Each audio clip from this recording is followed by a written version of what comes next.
నమస్కారం. ఈరోజు మనం ఇంగ్లీష్లో చాలా సింపుల్గా కనిపించే కానీ ముఖ్యమైన రెండు పదాల గురించి మాట్లాడుకుందాం. అవే ఏ మరియు యాన్. అవును, ఇవి రెండు చాలా తరచుగా వాడతాం కదా. వీటిని ఇండెఫినెట్ ఆర్టికల్స్ అంటారు. ఇండెఫినెట్ ఆర్టికల్స్ అంటే ఏంటి? అంటే ఏదైనా ఒక వస్తువు గురించి మామూలుగా చెప్పినప్పుడు వాడతాం. ప్రత్యేకంగా ఇదే అని చెప్పకుండా ఒక అని చెప్పడానికి. ముఖ్యంగా లెక్క పెట్టగలిగేవి అంటే కౌంటబుల్ నౌన్స్. అది కూడా ఒకటే ఉన్నప్పుడు సింగ్యులర్ అన్నమాట. ఓకే, అంటే ఒకటి కన్నా ఎక్కువ ఉంటే ఇవి రావు, అంతేనా? అంతే. ప్లూరల్స్ ముందు ఏ గాని యాన్ గాని రాదు. ఇది మొదటి రూల్. సరే, ఇక అసలు విషయానికొస్తే చాలామందికొచ్చే డౌట్, ఏ ఎక్కడ వాడాలి, యాన్ ఎక్కడ వాడాలి? దీనికి మెయిన్ రూల్ ఏంటి? మెయిన్ రూల్ చాలా సింపుల్ అండి. పదం ఎలా మొదలవుతుంది అన్నది కాదు ముఖ్యం. అంటే అక్షరం కాదు, ఆ పదం యొక్క మొదటి శబ్దం ముఖ్యం. సౌండ్ అన్నమాట. శబ్దం. ఓకే, లెటర్ కాదు, సౌండ్. అవును. ఒక పదం గనక హల్లు శబ్దంతో అంటే కాన్సనెంట్ సౌండ్తో మొదలైతే దాని ముందు ఏ పెట్టాలి. ఉదాహరణకి ఇప్పుడు బుక్ ఉంది, బీతో మొదలవుతుంది. దాని సౌండ్ బ. బ అది కాన్సనెంట్ సౌండ్ కదా. అవును. కాబట్టి ఏ బుక్ అంటాం. అలాగే కార్, క సౌండ్, అది కూడా కాన్సనెంటే. సో ఏ కార్. సరే, టేబుల్ కూడా టీ సౌండ్, ఏ టేబుల్. ఓకే, ఇది క్లియర్గా ఉంది. అయితే ఇక్కడే చిన్న ట్విస్ట్ ఉంటుంది.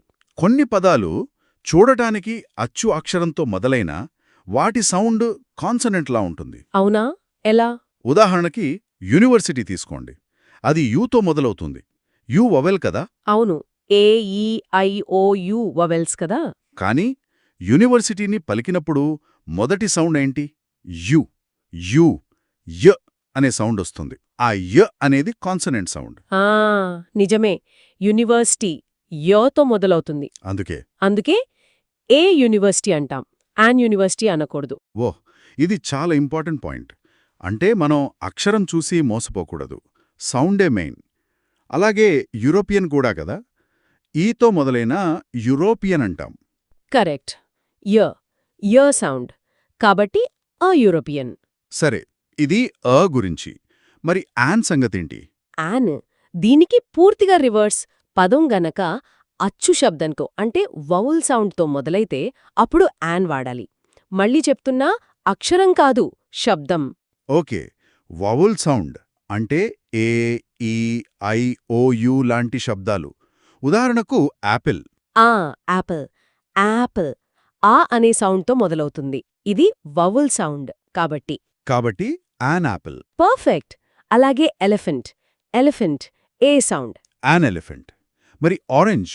ఆరెంజ్ ఆ సౌండ్. An orange. అంతే, చాలా సింపుల్. ఇక్కడ కూడా కొన్నిసార్లు అక్షరం వేరు, శబ్దం వేరుగా ఉంటాయి. అవునా? యాన్కి కూడా ఉన్నాయా అలాంటివి? ఉన్నాయి. అవర్ అనే పదం చూడండి. HOUR. హెచ్తో మొదలవుతుంది. హెచ్ మామూలుగా కాన్సనెంట్ కదా. అవును, కానీ ఇక్కడ హెచ్ సైలెంట్, పలకం. దాన్ని ఎలా పలుకుతాం? అవర్. అవర్. అవర్ ఆ సౌండ్తో మొదలవుతుంది, అంటే వౌవల్ సౌండ్. ఎగ్జాక్ట్లీ. అందుకే AR కాదు, యాన్ అవర్ అంటాం. వావ్, ఇది కూడా ఇంట్రెస్టింగ్. అలాగే ఆనెస్ట్ కూడా కదా, HONEST. అక్కడ కూడా హెచ్ సైలెంట్. ఆనెస్ట్. ఆ సౌండ్. అవును, అందుకే అన్ ఆనెస్ట్ మ్యాన్ అంటాం. సో చూసారా, అంత సౌండ్ మీదే ఆధారపడి ఉంది. చాలా క్లియర్గా అర్థమైంది. అంటే సింపుల్గా గుర్తుపెట్టుకోవాల్సింది ఏంటంటే, పదం సింగులర్ అయి ఉండాలి, లెక్క పెట్టగలిగేది అయి ఉండాలి, కాన్సనెంట్ సౌండ్తో మొదలైతే ఏ, వౌల్ సౌండ్తో మొదలైతే యాన్. అంతే కదా. అంతే, అక్షరం కాదు, శబ్దం. ఇదే మెయిన్ పాయింట్.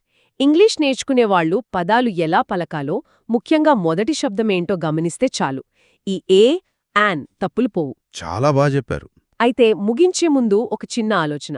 ఈ యాక్రోనిమ్స్ ఉంటాయి కదా, అంటే షార్ట్ ఫార్మ్స్, FBI, నాసా లాంటివి. వాటి ముందు ఏ వస్తుందా, యాన్ వస్తుందా? మంచి ప్రశ్న. అది కూడా ఇదే రూల్ ఫాలో అవుతుంది. ఆ అక్షరాలని ఎలా పలుకుతున్నాం అన్నదాన్ని బట్టి ఉంటుంది. అంటే FGA ఏజెంట్ అన్నప్పుడు ఎఫ్ని మనం ఎఫ్ అని పలుకుతాం. ఏ సౌండ్తో మొదలవుతుంది. అవును, వావల్ సౌండ్. కాబట్టి యాన్ FBI ఏజెంట్. ఓకే. అదే నాసా ప్రాజెక్ట్ అన్నప్పుడు ఎన్ని ఎన్ ఎన్ అని పలుకుతాం గదా. కాదు. నాసాని మనం నాసా నాసా అని పలుకుతాం. న్ సౌండ్, కాన్సనెంట్ సౌండ్. ఓ అవును, నాసా నిన్ సౌండ్ కాబట్టి. కాబట్టి ఆ నాసా ప్రాజెక్ట్ చూసారా, అక్కడ కూడా అక్షరం కాదు, మనం దాన్ని ఎలా పలుకుతున్నామన్నదే ముఖ్యం. అద్భుతం. ఈ సౌండ్ రూల్ అనేది చాలా కీలకమని స్పష్టమైంది. ఈరోజు ఈ విషయంపై ఇంత వివరంగా చర్చించినందుకు ధన్యవాదాలు. Thank you.